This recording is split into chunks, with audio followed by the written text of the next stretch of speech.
akan diproduksi ditentukan oleh. Nah, sebelumnya kita harus tahu dulu sistem ekonomi itu sebenarnya ada apa aja sih. Nah, sistem ekonomi sendiri itu tuh ada 3 secara umum ya, secara umum bukan secara spesifik. Nah, secara umum itu ada 3. Yang pertama itu ada yang sistemnya tradisional. Nah, ini tuh biasanya dikenalnya zaman dulu kayak masih kerajaan-kerajaan Hindu Buddha dan lain-lain, di mana tradisional ini dia pakai sistem barter. Jadi kalau misalkan aku punya ikan, terus aku pengen beli beras, jadi aku tukaran ikan sama berasnya. Itu sistem barter, belum belum mengenal uang. Nah, yang kedua itu ada sistem terpimpin. Nah, kalau sistem terpimpin itu tuh biasanya dikenal di negara-negara yang komunis gitu. Kayak misalkan contohnya Cina atau dulu Uni Soviet gitu. Nah, kalau yang terpimpin itu segala urusannya diatur sama pemerintah. Jadi pengusaha itu nggak punya wewenang yang sangat luas gitu karena apa-apanya sudah ditentukan oleh pemerintahnya. Yang terakhir itu ada yang namanya liberalisme atau pasar bebas atau ekonomi barat dan lain-lain, itu banyak ya nama lainnya. Nah, kalau yang liberalisme itu berdasarkan mekanisme pasar di mana ada pertukaran dari produsen sama konsumennya. Jadi misal kalau yang tadi kan kalau di tempat terpimpin udah ditentuin ya harganya sama pemerintah. Nah, kalau di liberalisme itu harganya bisa berdasarkan mekanisme pasar gitu. Ada tawar-menawar antara produsennya sama konsumennya. Jadi nggak bisa sewenang-wenang ditentuin sama pemerintah. Nah, buat di Indonesia sendiri itu menggunakan sistem ekonomi Pancasila. Nah, ekonomi Pancasila ini nggak dikenalkan secara umum, tidak menggunakan tradisional, tidak menggunakan terpimpin, tidak juga menggunakan liberalisme karena kita pakainya berdasarkan Pancasila gitu. Nah, di soal ini kan dia ngomongin tentang ekonomi pasar bebas kan, berarti yang mekanisme pasar. Jadi jawaban yang paling tepat adalah yang opsi C. Nah, kalau dari opsi yang lain, misalkan BUMN. Kalau BUMN itu kan dia cuman badan milik negara aja ya. Jadi dia belum tentu digunakan dalam sistem ekonomi bebas. Nah, kalau misalnya BUMN ini biasanya digunakan kalau BUMN-nya mengatur secara keseluruhan berarti dia terpimpin. Terus badan perencanaan pemerintah itu juga sama, terpimpin juga. Terus yang pemilik modal sama penawaran itu kan sama-sama produsen. Sedangkan di mekanisme pasar sendiri bukan produsennya doang, tapi juga ada peran dari konsumen. Makanya jawaban yang paling tepat adalah yang opsi C. Oke, kita lanjut ya ke nomor 2. Nah, nomor 2 ini ngomongin tentang ekonomi klasik atau mazhab ekonomi klasik gitu. Nah, mazhab ekonomi klasik ini diutarakannya sama Adam Smith, dia ngomongin tentang keseimbangan pasar. Tapi yang ditanya di soal adalah yang kecuali. Berarti cari yang bukan ekonomi klasik. Dari opsi A sampai opsi E, yang paling benar adalah yang opsi A. Kenapa? Karena di opsi A dia bilang menggunakan pendekatan marginal, sedangkan ekonomi klasik sendiri menggunakan pendekatan penawaran. Jadi salah tuh kata marginalnya, makanya yang paling tepat adalah yang opsi A. Tapi untuk opsi lain yang B misalkan ya, perekonomian dalam keadaan full employment.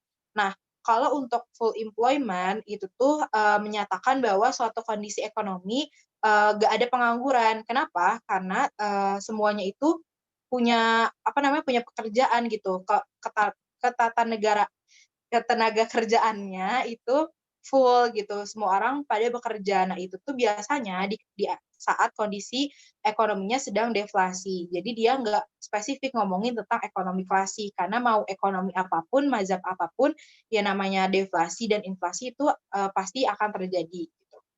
Nah, yang C, fleksibilitas harga yang diserahkan kepada mekanisme pasar. Nah, mekanisme pasar ini juga benar kan, karena kan ekonomi klasik tadi membahas tentang keseimbangan pasar kan, berarti opsi C benar. Opsi D, uang hanya sebagai alat untuk mempermudah transaksi. Nah, ini juga benar. Nah, yang ini juga benar karena di ekonomi klasik kan tadi keseimbangan pasar, makanya pasti ada peran antara konsumen sama produsennya kan, makanya dia menggunakan alat untuk mempermudah transaksinya yaitu adalah uang. Nah, yang terakhir adalah sebenarnya aku nggak tahu bacanya apa, laissez-faire, laissez-passer itu. Tapi intinya artinya adalah diserahkan kepada pasar. Itu balik lagi sama mekanisme pasar tadi. Jadi dari opsi B, C, D, E itu ada di ekonomi klasik dan yang paling salah adalah yang opsi A. Bentar ya.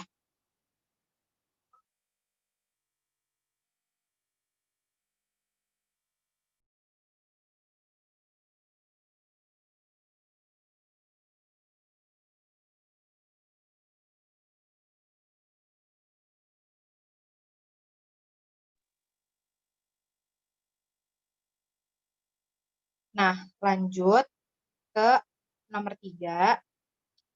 Nomor 3 ini ngomongin tentang kebijakan perdagangan internasional. Nah, sebenarnya kebijakan perdagangan internasional itu ada banyak, yaitu bisa kebijakan impor, kebijakan ekspor, dan salah satunya itu adalah kebijakan politik dumping. Nah, dumping ini dilakukan untuk meningkatkan ekspor. Caranya adalah dengan harga yang kita jual di luar negeri itu lebih murah dibandingin sama di dalam negeri. Misal contohnya kita mau memperbanyak ekspor beras. Nah, ekspor berasnya ini harganya di luar negeri itu harganya lebih murah.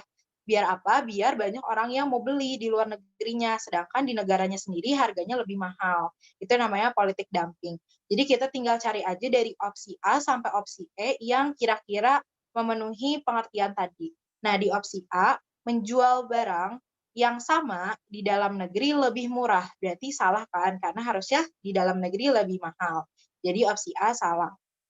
Opsi B, menukarkan. Salah juga kan, karena harusnya dia itu menjual barang produk Jepang dengan barang produk negara lain yang lebih murah. Itu juga salah, karena harusnya bukan menukarkan, tapi kita menjual. Opsi B salah.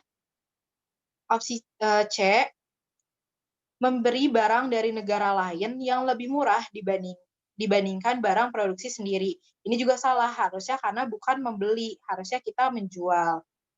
Terus opsi D yang paling tepat, karena dia bilang menjual barang yang sama di dalam negeri lebih mahal jika dibandingkan dijual di negara lain.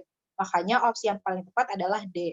Buat opsi E sendiri, dia bilang kalau Jepang hanya mau membeli barang produk negara lain jika negara tersebut juga membeli barang produk Jepang. Itu juga salah karena sebenarnya bukan berarti kalau kita menjual kita harus membeli juga gitu. Karena kalau politik dumping itu mengenai harganya tadi. Jadi yang paling tepat adalah yang D. Kita lanjut.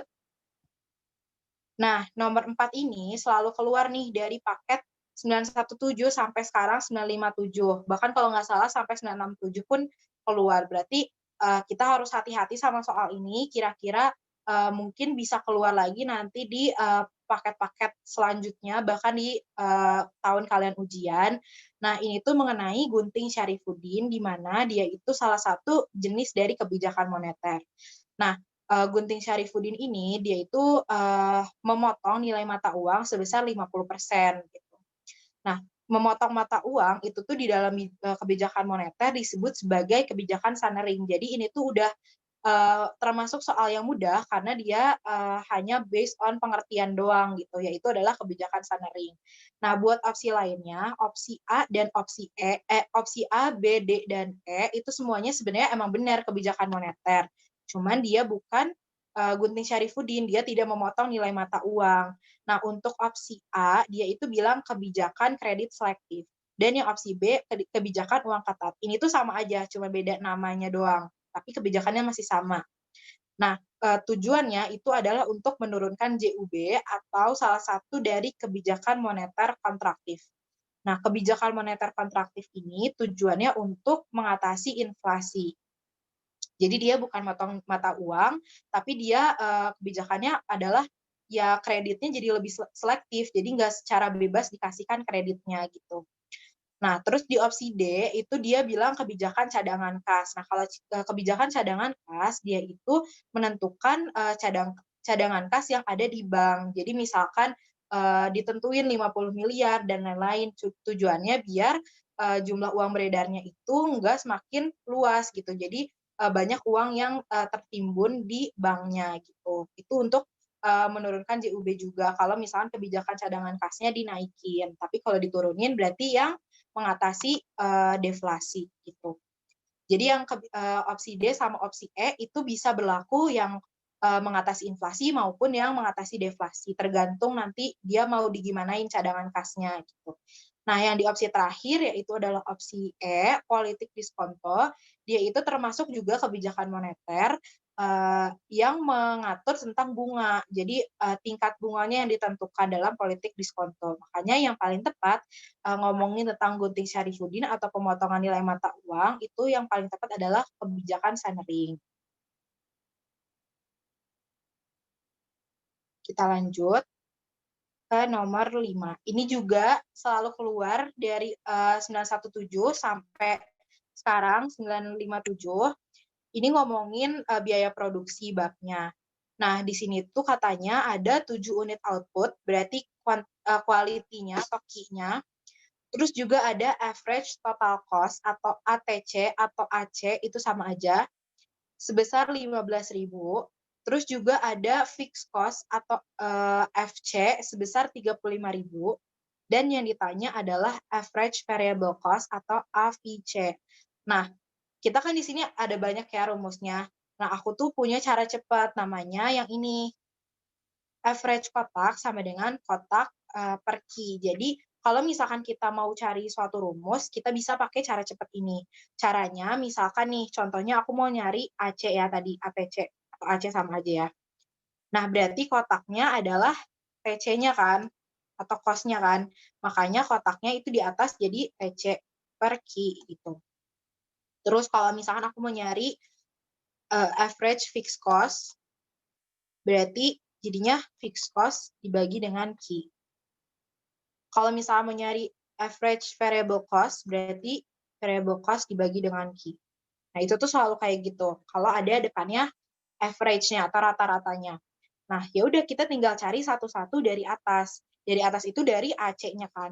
Nah, AC sendiri tadi kan rumusnya adalah TC dibagi dengan key.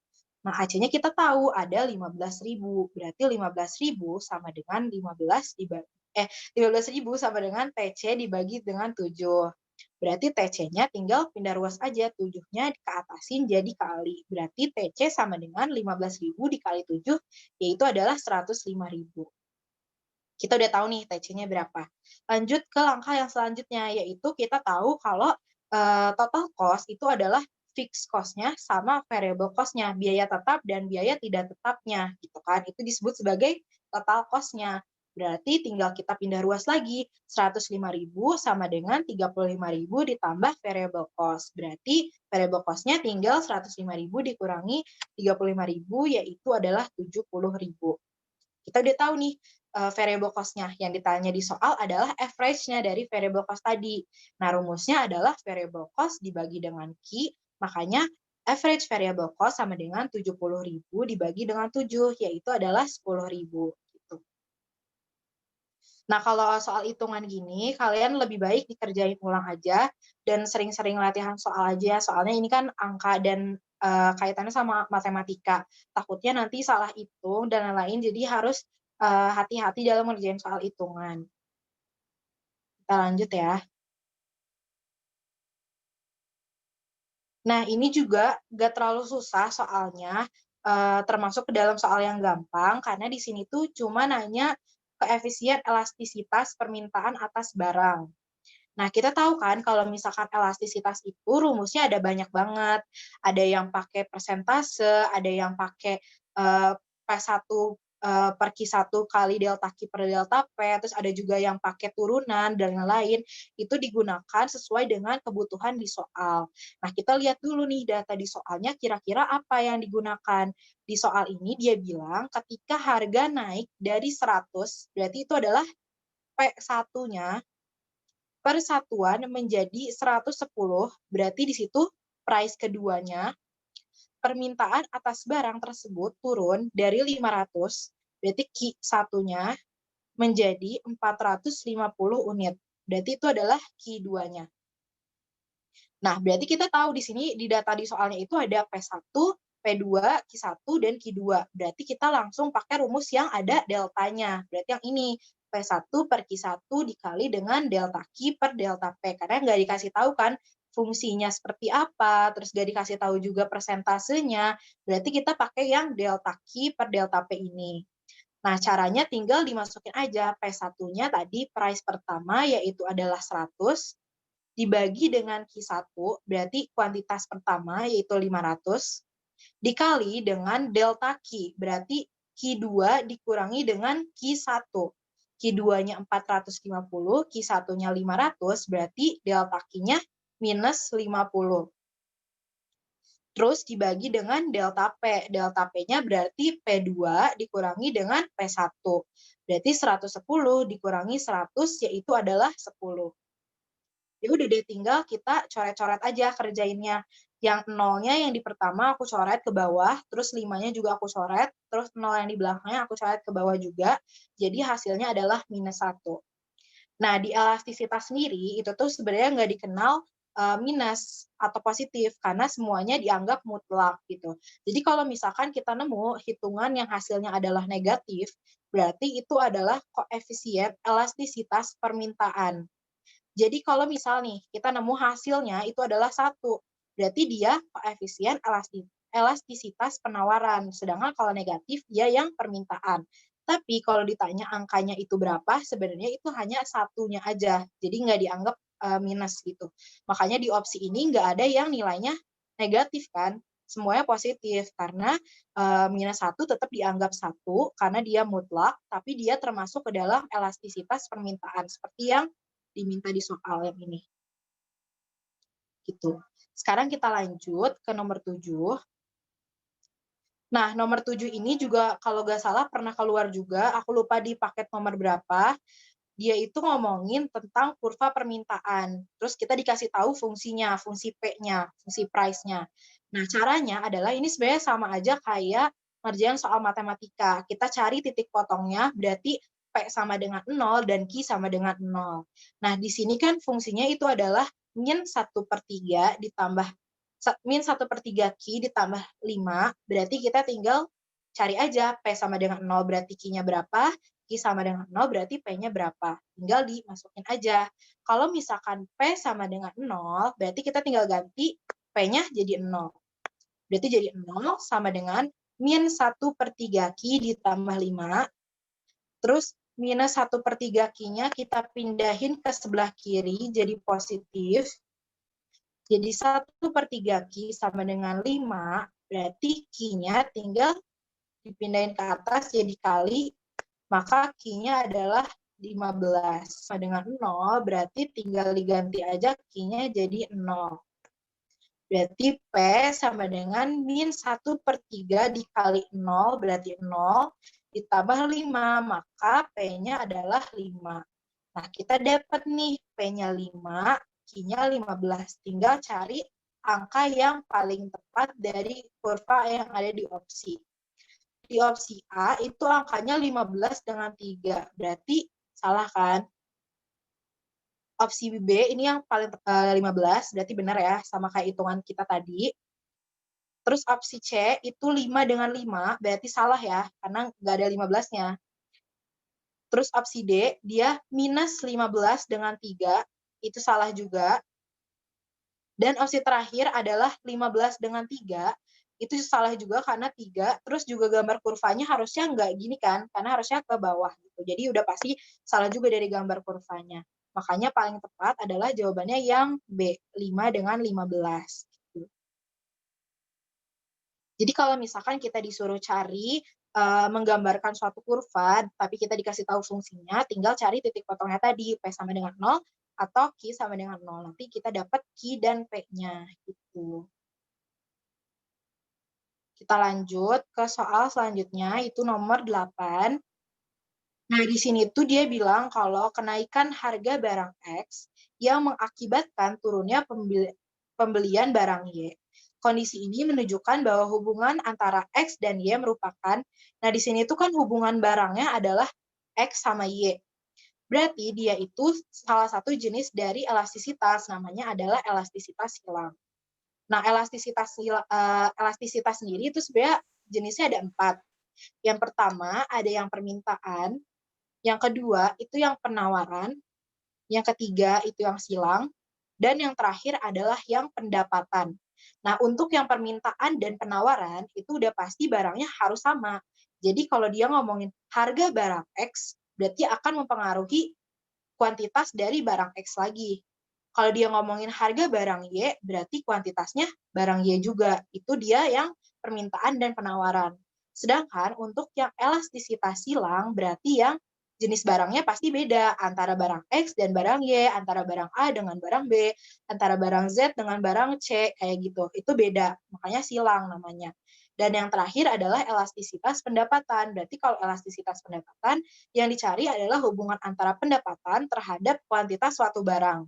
Jadi misal pendapatan dengan barang Y, pendapatan dengan barang X, dan lain-lain gitu. Berarti harus ada komponen pendapatannya. Nah, di soal ini dia termasuk ke dalam elastisitas silang karena barangnya barang X dengan barang Y. Nah, elastisitas silang sendiri dia ada 2 jenis lagi di dalamnya. Itu dia ada yang substitusi dan juga ada yang komplementer. Kalau yang substitusi berarti sifat barangnya itu harus saling menggantikan. Jadi misal barang X dia bisa menggantikan barang Y atau barang Y bisa menggantikan barang X, sama aja. Nah, sedangkan kalau yang komplementer dia harus yang bersifat melengkapi. Jadi kalau dia mau X, dia juga harus barang Y. Kalau dia mau barang Y, berarti dia harus barang X juga gitu. Jadi harus beli dua-duanya. Contohnya itu kalau substitusi, itu kan yang saling menggantikan. Misalkan kita mau beli ayam, substitusinya misal daging sapi, daging kambing, atau daging ikan gitu kan, itu termasuk substitusinya juga. Sedangkan kalau komplementer itu yang harus dua-duanya kita punya. Misalkan kita mau beli motor, otomatis kita beli bensin juga. Nggak mungkin kita beli bensin kalau kita nggak punya motor. Nggak mungkin kita beli motor kalau kita nggak punya bensin, karena nggak bisa dijalanin gitu. Makanya dia harus saling melengkapi.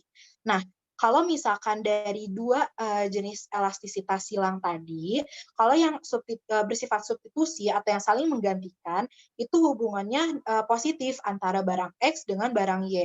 Seperti yang di opsi C, bisa dilihat kalau misalkan harga dari barang X-nya meningkat, harga barang X meningkat, maka pasti kuantitas dari barang X-nya menurun kan? Karena dia itu harganya mahal, makanya orang pasti nggak mau beli, makanya kuantitasnya pasti turun. Setelah terjadi penurunan dari kuantitas barang X-nya, maka terjadi peningkatan dari barang penggantinya, yaitu adalah barang Y. Makanya kuantitas dari barang Y-nya akan meningkat. Nah, berarti kita bisa simpulkan bahwa hubungannya itu selalu positif antara harga dari barang X dengan kuantitas barang Y. Nah, di soal ini kita lihat kira-kira posisinya itu positif atau negatif. Dia bilang kalau kenaikan harga mengakibatkan turunnya pembelian. Berarti di sini berbanding terbalik dong. Berarti harusnya posisinya itu adalah negatif, bukan positif. Berarti dia bersifat substitusi itu salah gitu. Berarti tinggal yang satu lagi, yaitu adalah komplementer. Contohnya itu misalkan harga dari motor itu meningkat. Kalau misalkan harga motor itu meningkat, maka orang nggak mau beli motor. Otomatis pembelian bensin pun akan menurun, karena orang nggak mungkin beli bensin kalau nggak beli motornya gitu. Makanya kalau yang bersifat melengkapi, kalau harga dari barang X-nya meningkat, akan menurunkan dari pembelian dari barang Y-nya gitu, atau barang pelengkapnya gitu. Seperti yang di soal ini, makanya jawaban yang paling tepat adalah opsi D, yaitu barang komplementer. Nah, buat opsi yang lain, yang pertama itu ada barang given. Barang given ini sebenarnya termasuk ke dalam barang inferior, tapi sifatnya itu berbeda sama dari barang-barang lainnya. Karena kalau barang given, semakin murah harganya, semakin turun kuantitas pembeliannya. Contohnya itu adalah barang-barang bekas gitu. Jadi semakin jelek harga HP, misal semakin turun nih harga HP-nya, ya orang juga nggak akan beli. Kenapa? Karena itu adalah menunjukkan kualitas dari barang bekas tersebut gitu. Kalau semakin rendah kan semakin jelek, berarti orang juga nggak akan tertarik untuk beli barang itu gitu. Terus yang barang yang kedua itu adalah inferior. Nah, itu kan inferior itu hubungannya sama elastisitas pendapatan. Berarti udah pasti salah karena yang di soal ini ngomongin tentang barang X dan barang Y tanpa menyinggung pendapatan. Berarti opsi B salah. Opsi C tadi yang udah aku jelasin tentang substitusi, dan yang terakhir adalah barang normal. Kalau barang normal, tadi yang seperti aku udah ngomongin, itu adalah kaitannya dengan elastisitas permintaan maupun elastisitas penawaran, gitu. Jadi yang opsi E juga salah. Harusnya dia barangnya yang sama, misal barang X dengan barang X, Y dengan barang Y, Z dengan barang Z, kayak gitu. Oke, kita lanjut ke nomor 9.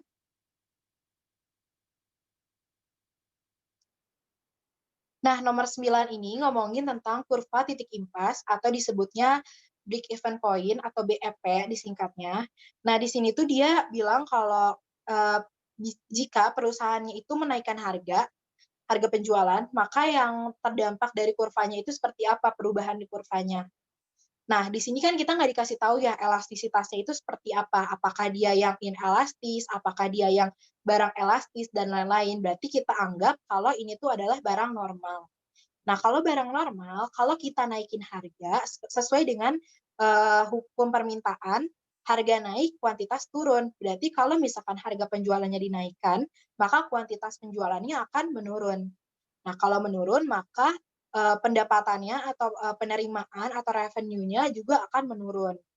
Berarti kalau dari kurva, di sini kan kurvanya ada kurva A, B, C, dan D.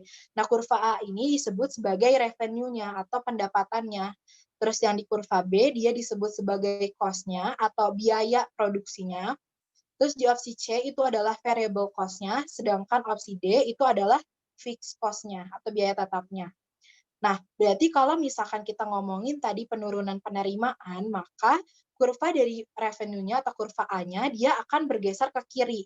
Karena kan revenue-nya berkurang, maka dia akan geser ke kiri. Tapi masalahnya adalah bukan bergeser, tapi adalah berrotasi. Kenapa? Karena di kurva sendiri itu ada dua, kayak gini. Ada dia yang bergeser, dan ada juga yang berrotasi. Kalau dia yang bergeser, itu biasanya ada dua perubahan, ada di sini, ada di price-nya, dan juga ada di quantity-nya. Sedangkan kalau yang bergeser, dia hanya satu titik, hanya ada di sininya doang, misalkan. Yang ininya nggak berubah, gitu. Satu, satu komponen aja yang berubah, kalau yang rotasi, kayak gini nih. Kalau yang rotasi, dia dari satu titik yang sama, tapi dia jadinya berubah. Sedangkan kalau yang bergeser, dia akan berubah posisi dari yang misalnya di sini jadi ke sini, atau bisa juga ke kanan, kayak gitu. Nah, makanya yang dari opsi kita coret yang ada kata-kata geser atau bergeser. Nah, di sini yang ada kata bergeser itu ada opsi A, opsi B. Berarti kita langsung coret. Terus di opsi C dan opsi D, dia ngomongin tentang kurva D. Sedangkan kurva D tadi adalah fixed cost-nya. Kita nggak ngomongin fixed cost, kita ngomongin revenue atau pendapatan. Makanya opsi D sama opsi C juga salah. Maka jawaban yang paling tepat adalah opsi yang terakhir, yaitu adalah kurva A, di mana kurva A-nya semakin curam. Nah, kita bisa lihat kan, kalau misalkan kurvanya itu berotasi ke sebelah kiri, itu kurvanya akan semakin curam. Sedangkan kalau yang misalkan penerimaannya semakin banyak, berarti dia semakin landai, karena kan semakin ke sini. Semakin landai, semakin mendekati garis horizontal. Sedangkan kalau mendekati garis vertikal disebut sebagai semakin curam. Gitu. Jadi jawaban yang paling tepat adalah opsi terakhir. Semakin curam. Lanjut, instansi. Yaitu adalah jurnal penyesuaian. Nah, jurnal penyesuaian yang diminta di soal itu dia ngomongin tentang persediaan barang. Nah, persediaan barang sendiri di AJP-nya itu ada dua jenis. Ingat ya, ada dua pendekatan untuk menghitung AJP-nya persediaan barang. Yang pertama itu ada yang pendekatannya HPP, dan yang kedua itu ada yang pendekatannya laba rugi. Nah, itu disesuaikan dengan yang diminta di soal. Di soal ini, dia mintanya pakai pendekatan HPP. Maka kita ngerjain pakai pendekatan HPP. Kita nggak usah terlalu perhatiin pendekatan laba rugi. Nah, di sini di atas sudah aku tulis pendekatan HPP dan pendekatan laba rugi itu seperti apa. Nah, karena kita fokusnya ke pendekatan HPP, tinggal kita masukin aja ke yang ini, ke pendekatan HPP-nya tadi, gitu. Nah, di soal ini dia bilang, dalam neraca sisa PD Agung terdapat akun persediaan barang dagangan sebesar 6 juta. dia itu adalah yang di bagian awalnya atau persediaan barang dagang awal. Terus data penyesuaian pada akhir periode menyatakan bahwa persediaan barangnya itu adalah 7 juta, berarti dia adalah persediaan barang dagang akhir. Jika PD Agung menggunakan pendekatan HPP, kayak gimana AJP-nya gitu misalkan. Nah, berarti kita tinggal cocokin aja nih, yang mana yang awal, mana yang akhir. Ini udah aku tulis, yang 6 juta adalah yang awal, maka sesuai dengan yang ini, pendekatan HPP, yang posisinya persediaan barang dagang awal itu ditaruhnya di kredit yang ini. Yang ini nih, di kredit. Makanya aku tulis 6 juta itu adalah awal dan ditaruhnya di kredit. Terus yang satu lagi 7 juta dia itu sebagai persediaan barang dagang akhir, di rumus ini dia ditaruhnya di debit yang ini. Jadi aku tulis di sini akhir, maka ditaruhnya di debit. Tinggal cari aja yang paling pas dari opsi A sampai opsi E sesuai dengan yang ini tadi gitu. Nah, di opsi A dia bilang kalau persediaan barang dagang yang di debitnya adalah 6 juta. Salah kan? Harusnya yang 6 juta itu dia taruhnya di kredit. Jadi opsi A salah. Opsi B yang benar, karena yang didebit adalah 7 juta atau persediaan barang dagang akhir, dan yang dikredit dia naruh 6 juta yaitu persediaan barang dagang awal. Berarti yang opsi B benar. Opsi C dia ngomongin langsung 13 juta ditotalin sama dia, itu salah karena harusnya nggak boleh ditotalin kan, tadi dipisah antara akhir sama awal. Jadi C salah. Opsi D juga sama ditotalin juga, maka salah juga. Dan yang terakhir, dia malah diselisihin antara 7 juta dengan 6 juta. Itu salah juga, karena harusnya nggak diselisihin, nggak dijumlahin, tapi dipisah antara awal dengan akhir, sesuai dengan pendekatannya masing-masing. Kita lanjut. Nah, ini juga selalu keluar dari 917 sampai sekarang, 957, dia ngomongin harga pokok penjualan.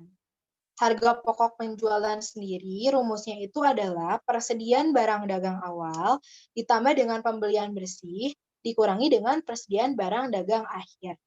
Nah, di HPP sendiri itu tuh yang dikenal adalah pembelian ya, bukan penjualan. Jadi kalau misalkan kita lihat data di soal dia ada yang ngomongin tentang penjualan, langsung dicoret aja atau langsung diabaikan aja karena di HPP yang dikenal adalah pembelian. Nah, pembelian bersih sendiri rumusnya adalah pembelian ditambah dengan biaya angkut, dikurangi dengan potongan pembelian, dikurangi dengan retur pembelian gitu. Nah, ya udah tinggal kita tambah atau kurangi sesuai dengan rumus yang tadi. Nah, di awal dia ada persediaan 1 Januari 2007, berarti dia persediaan barang dagang awal. Kondisinya kalau di rumus adalah ditambah, berarti aku highlight warna ungu, berarti dia ditambah. Terus pembelian sebesar 34 juta, dia juga ditambahkan di dalam rumus, makanya aku highlight warna ungu juga. Yang ketiga, retur pembelian. Retur pembelian itu dari rumus dikurangin, berarti aku highlight-nya warna merah. Yang keempat, itu potongan pembelian. Aku highlight juga warna merah karena dia harus dikurangin. Terus di sini ada retur penjualan dan potongan penjualan. Seperti yang tadi udah aku bilang juga, kalau misalkan yang penjualan itu langsung dicoret aja, jadi nggak perlu dihitung. Dan yang terakhir persediaan 31 Desember 2007. Berarti dia yang persediaan barang dagang akhir.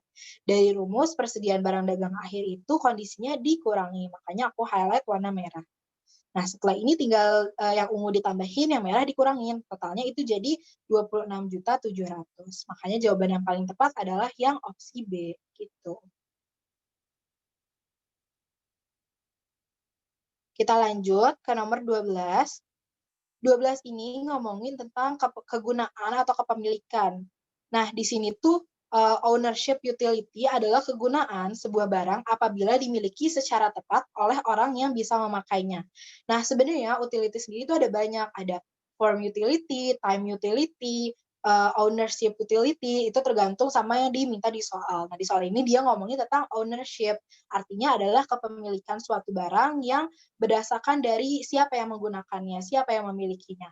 Nah, di soal ini dia bilang kalau ownership utility ini bergantung kepada siapa yang memiliki alatnya gitu. Kalau misalkan dia bilang digunakan oleh yang tepat, dia itu sebagai baik gitu digunakannya. Sedangkan kalau yang pihak lain itu bisa berbahaya kalau digunakan. Misalkan contohnya pistol atau senjata api. Dia kalau digunakan oleh polisi berguna, tapi kalau misalnya dimilikinya sama anak, balita, dia berbahaya gitu. Atau sama penjahat, dia jadi berbahaya. Berarti bergantung kepada ownership-nya atau kepemilikannya. Berarti yang atas benar. Yang bawah dia bilang kalau payung yang dipakai pada saat hujan adalah salah satu contoh time utility.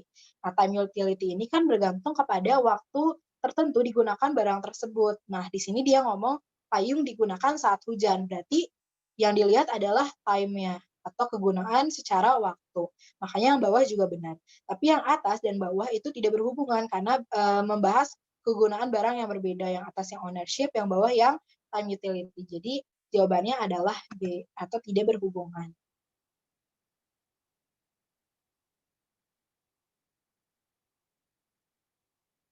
Lanjut ke nomor 13, dia itu ngomongin tentang, cara untuk meningkatkan suatu produksi gitu ya.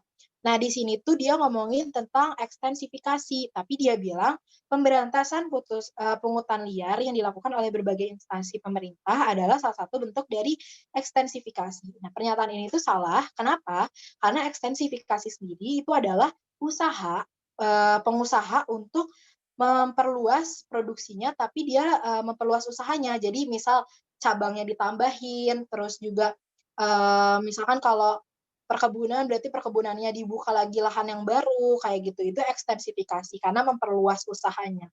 Nah, pemberantasan pungutan liar sendiri itu bukan dari ekstensifikasi, makanya pernyataannya adalah salah. Yang bawah, perluasan produksi secara ekstensifikasi adalah cara menambah jumlah, benar kan? Tadi kan ekstensifikasi itu tujuannya untuk memperbanyak hasil produksinya, berarti kuantitasnya ditambahin itu benar. Tapi dia bilang juga untuk meningkatkan kualitas dari faktor produksi. Nah, ini tuh pernyataannya salah. Kenapa?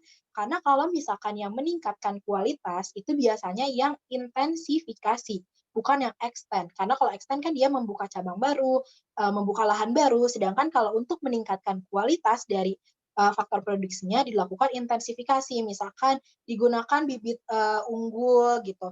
Misalkan dilakukan training terhadap tenaga kerja yang sudah ada gitu. Berarti dia untuk meningkatkan kualitasnya, gitu. Makanya pernyataan yang bawah itu benar meningkatkan kuantitas, tapi tidak untuk meningkatkan kualitas, gitu. Jadi yang bawah adalah salah. Lanjut ke nomor 14, dia ngomongin kurva permintaan. Nah, kurva permintaan itu dia bilang, pergerakan sepanjang kurva permintaan menggambarkan perubahan jumlah barang yang diminta karena perubahan harga barang itu sendiri. Nah, untuk kurva permintaan dan kurva penawaran, ada 2 jenis, perubahan gitu. Perubahannya itu dia bisa yang bergerak dan bisa juga yang bergeser. Kalau yang bergerak itu faktornya adalah harga barang itu sendiri. Jadi misal harga barang X-nya meningkat, maka yang terjadi adalah pergerakan sepanjang kurva permintaan X. Kalau misalkan yang ditanya di soal itu dia bukan, faktor dari harga barang, misalkan di sini udah aku tulis juga, faktor dari pendapatan, faktor dari selera, faktor dari harga barang substitusi atau barang komplementer, dia menggeser kurvanya, bukan menggerakkan, gitu. Jadi harus diperhatikan antara pergerakan dengan pergeseran.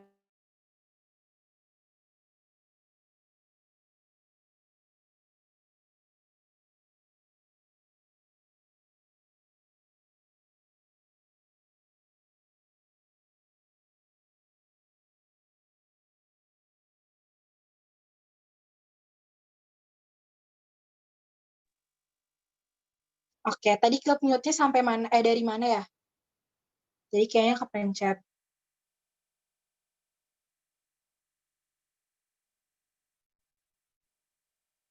Oke, pergeseran. Nah, kalau yang pergeseran tadi yang, faktornya selain dari perubahan harga barang itu sendiri. Misalkan tadi pendapatan, selera, harga substitusi, atau harga komplementernya.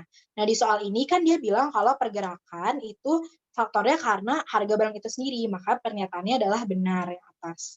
Yang bawah, permintaan suatu barang mempunyai hubungan searah dengan harga barang tersebut. Nah, ini salah. Kenapa? Karena kita tahu tadi hukum permintaan adalah berbanding terbalik. Kalau harganya meningkat, maka kuantitasnya menurun. Kalau harganya menurun, maka kuantitasnya meningkat. Maka bukan searah, tapi berbanding terbalik. Maka pernyataan yang bawah salah dan yang atas benar, itu jawabannya adalah C. Gitu. Kalau yang searah, dia harusnya hukum penawaran. Karena kalau hukum penawaran, harganya naik, kuantitasnya naik. Gitu. Jadi jawaban yang paling tepat adalah C. Lanjut, nomor 15, dia ngomongin tentang pasar. Nah, di pernyataan atas dia bilang kalau dalam pasar persaingan sempurna itu tuh harganya ditentukan oleh permintaan dan penawaran.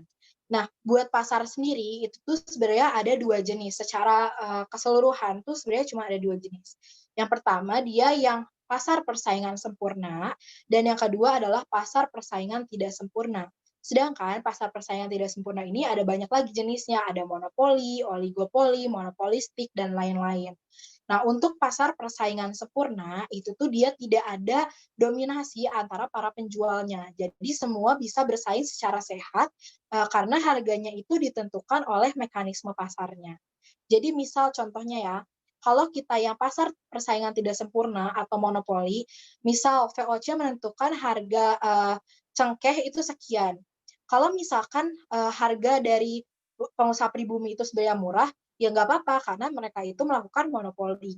Jadi dia terserah mau nentuin berapapun harganya dan ada dominasi gitu kan. Sedangkan kalau yang pasar persaingan tidak sempurna, dia itu yang tidak, ada dominasi gitu. Makanya kalau misalkan, contohnya itu kayak pasar ikan gitu misalkan yang ada di pinggir-pinggir pantai itu kan banyak tuh pasar ikan. Nah, antara satu penjual dengan penjual yang lain nggak bisa menentukan harga seenak dia kan. Misal, harga tuna dia pasang 50.000 tapi di penjual lain harganya cuma 30.000. Berarti dia nggak akan laku. Kenapa? Karena dia berlaku pasar persaingan sempurna. Harusnya dia itu menentukan dengan harga yang memang beredar di pasaran gitu. Misalkan harga di pasarannya itu ada 30.000, berarti dia harusnya menjualnya harganya 30.000. Dia nggak bisa tiba-tiba jual 100.000 gitu. Nah, yang di atas maka pernyataannya adalah benar karena ditentukannya oleh permintaan dan penawarannya. Itu adalah keseimbangan pasar tadi. Yang di bawah, dalam jangka pendek, keuntungan maksimum dalam pasar persaingan sempurna akan diperoleh pada saat MR sama dengan MC. Nah, untuk keuntungan maksimum sendiri atau laba maksimum untuk seluruh pasar, ini diingat untuk seluruh pasar, jadi mau pasar yang monopoli, oligopoli, dan lain-lain, keuntungan maksimum atau laba maksimum itu memang selalu di saat MR sama dengan MC gitu. Mau dia jangka pendek, mau dia jangka panjang, kalau dia ngomonginnya laba maksimum, berarti dia ngomongin MR sama dengan MC. Maka pernyataan bawah pun benar. Tapi di atas dengan yang bawah itu tidak berkaitan, makanya jawabannya adalah B gitu.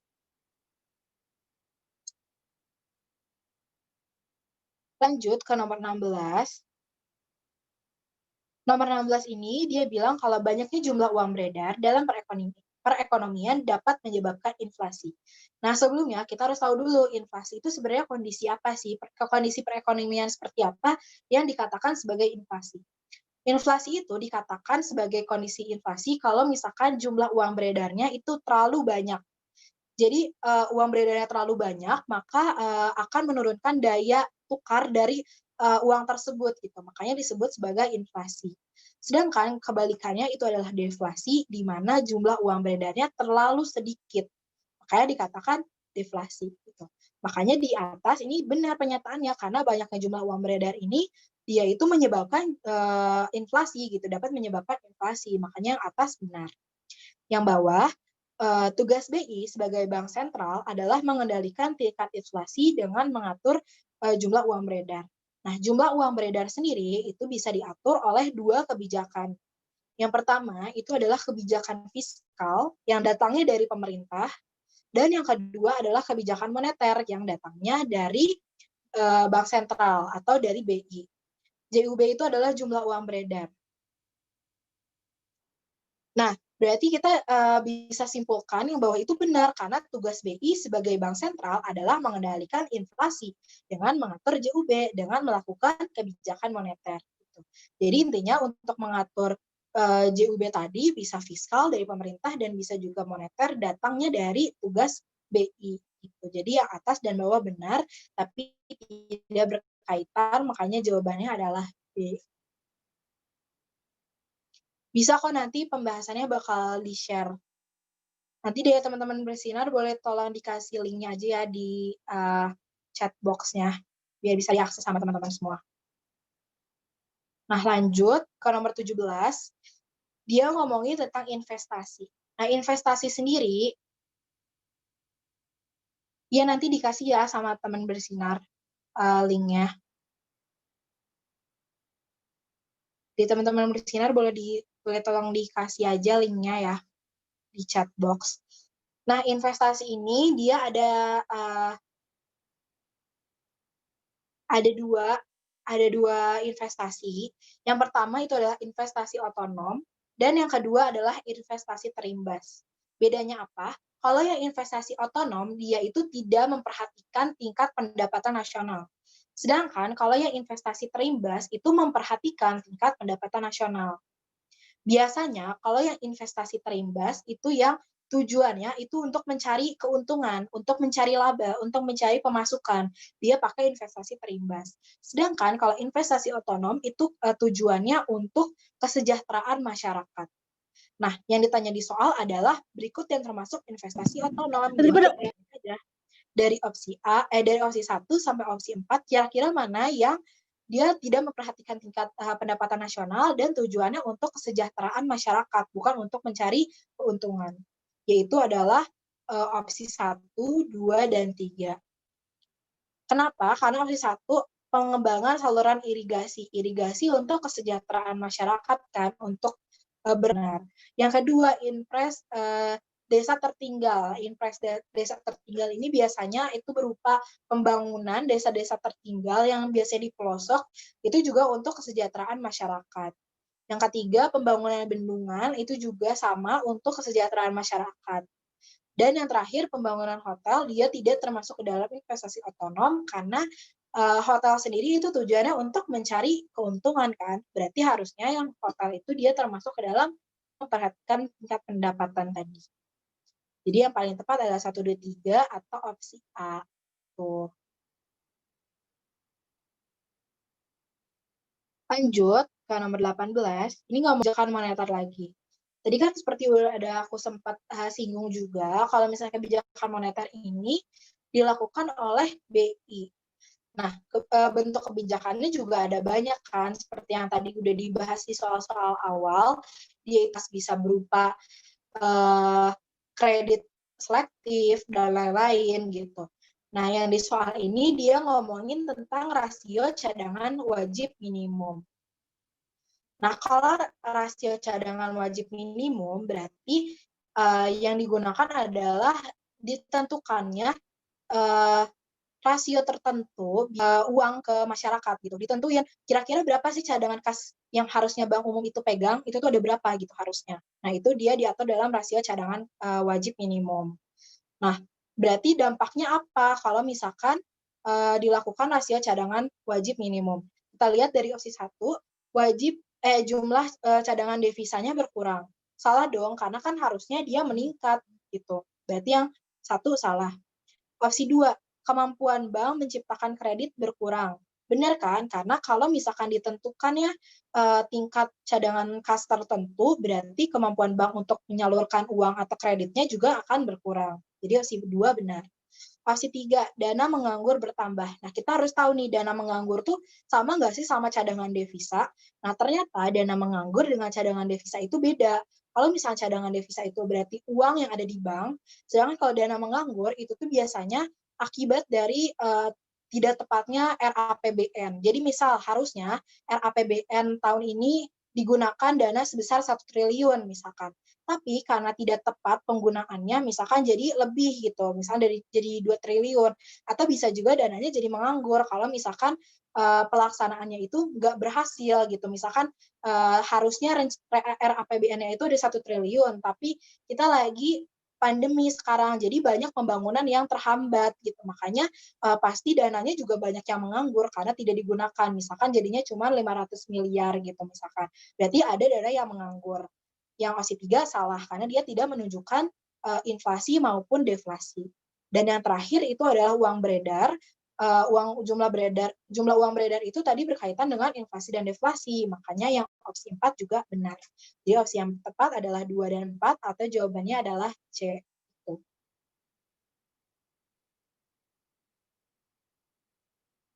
Kita lanjut ke nomor 19. 19 ini ngomongin tentang teori uang dari Keynes. Nah, Keynes sendiri dia tuh bilang kalau motif orang punya uang itu ada 3. Ada yang bentuknya spekulasi, ada yang bentuknya berjaga-jaga, dan yang terakhir untuk transaksi. Jadi kita tinggal lihat aja dari opsi 1 sampai opsi 4, kira-kira mana yang tidak termasuk ke dalam 3 faktor tadi. Yang pertama, Pak Rudi menyimpan uang untuk berjaga-jaga kalau keluarganya sakit, berarti benar. Yang kedua, Tante Sony setiap pergi selalu bawa uang tunai yang banyak, biar dikira orang kaya. Berarti dia tidak termasuk ke dalam Keynes. Berarti 2 salah. Opsi 3, Ibu Rusna menyimpan uang untuk membeli barang, berarti untuk transaksi tujuannya, berarti opsi 3 benar. Opsi terakhir, Ani menyimpan uang logam dari zaman Soekarno untuk koleksi. Dia tidak termasuk ke dalam teori Keynes. Makanya yang 4 juga salah. Jadi jawaban yang paling tepat adalah 1, 3, yaitu adalah B. Gitu. Lanjut ke soal nomor terakhir. Oke, kalau spekulasi itu biasanya kita nabung di bank. Jadi kalau misalnya kita nabung di bank dengan spekulasi kita bakal dapat bunga gitu misalkan contohnya.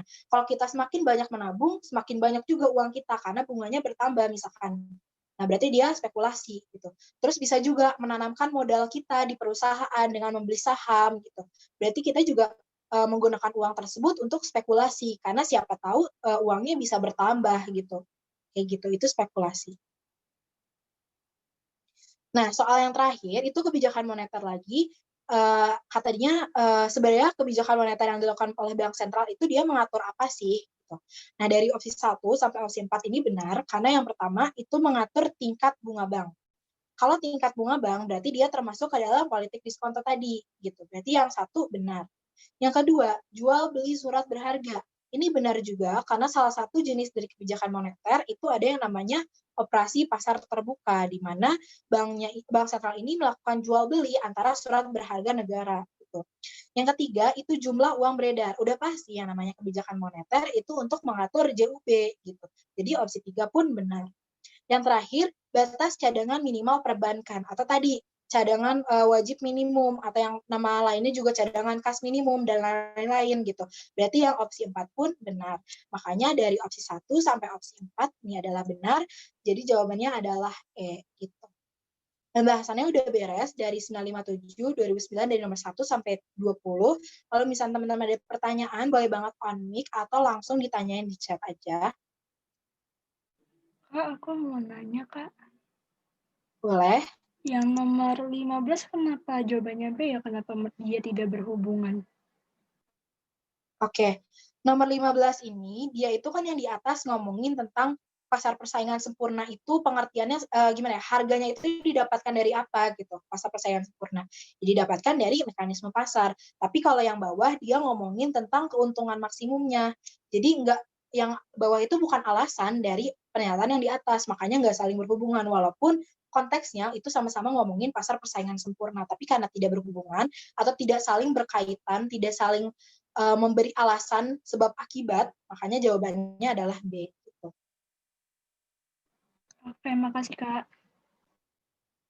Pasar persaingan tidak sempurna karena R lebih kecil, MR sama dengan enggak, kalau misalkan R itu apa ya? Mungkin price maksudnya atau revenue.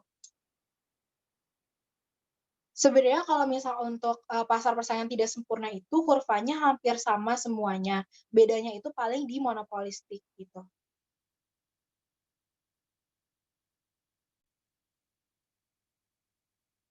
Tapi kalau untuk MR sama dengan MC itu berlaku untuk seluruh pasar. Jadi mau dia monopoli, oligopoli, pasar persaingan sempurna, dan lain-lain itu masih sama aja.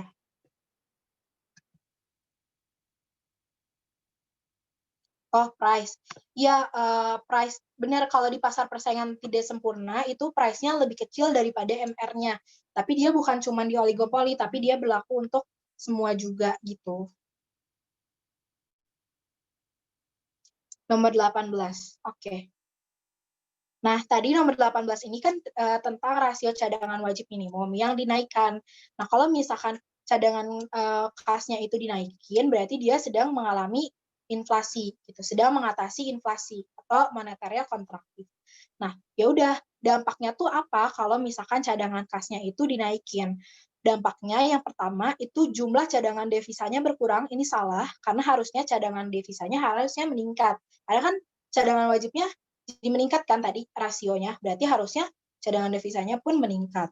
Jadi opsi 1 salah. Opsi 2, kemampuan bank untuk menciptakan kredit itu juga berkurang, benar. Kenapa? Karena kan tadi uang yang ditaruh di bank itu harus banyak rasionya, semakin meningkat gitu. Makanya bank lebih sulit untuk menyampaikan kredit ke masyarakat. Jadi opsi 2 benar.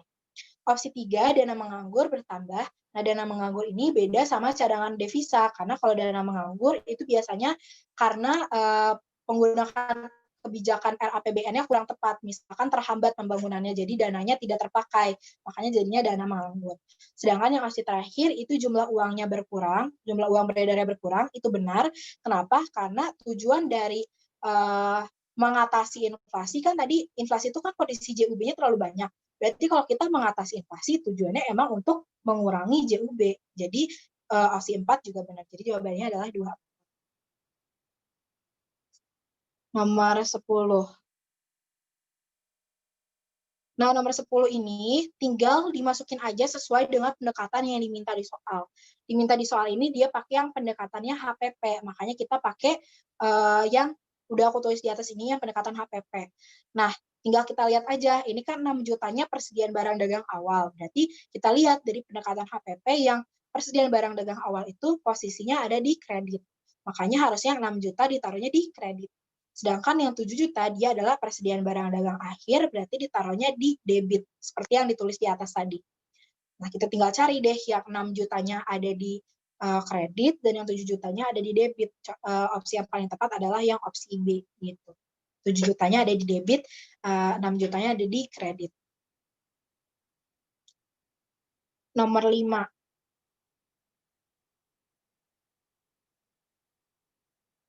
Ini kita tanya jawabnya 2 soal lagi ya, nomor 5 sama nomor 7. Nomor 5 tadi, ini tinggal dimasukin aja ke rumusnya tadi. Jadi kalau misalkan kita tahu AC, berarti rumusnya adalah TC dibagi dengan Q. Nah, tinggal kita masukin. Tadi kan AC-nya adalah 15.000, berarti 15.000 sama dengan TC dibagi 7, berarti TC-nya adalah 15.000 dikali 7. Terus langkah selanjutnya adalah TC sama dengan fixed cost ditambah dengan variable cost, berarti TC-nya 105 tadi, itu adalah TC, FC yaitu 35.000 ditambah dengan variable cost, yaitu adalah 70.000 gitu. Karena 105.000 ini dikurangi 35.000 adalah 70.000. Dan yang langkah terakhir itu yang sesuai diminta di soal adalah average variable cost. Tinggal kita menghitung variable cost-nya dibagi dengan Q. Berarti 70.000 dibagi dengan 7, yaitu 10.000. Oke, kita lanjut ke nomor 7. Nomor 7, ini tinggal dimasukin aja P sama dengan 0, Q sama dengan 0. Nanti kita dapat kalau P sama dengan 0, maka Q-nya sama dengan 15, sedangkan Q sama dengan 0, berarti P-nya 15. Tinggal cari di kurvanya yang paling tepat.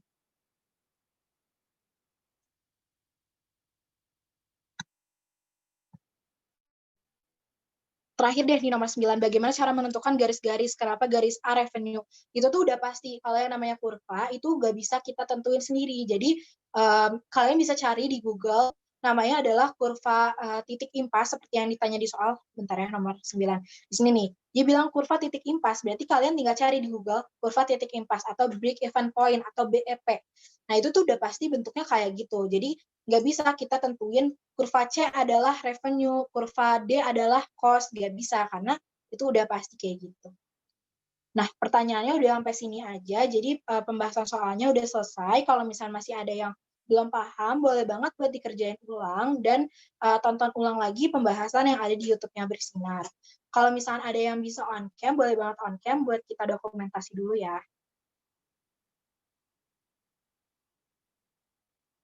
Untuk pertemuan selanjutnya itu adalah minggu depan, tapi berhubung aku hari Sabtu ada acara, jadi kita datangnya di hari Minggu ya, pertemuan minggu depan. Kita bahas kode terakhir dari 2009, yaitu adalah 967/2009.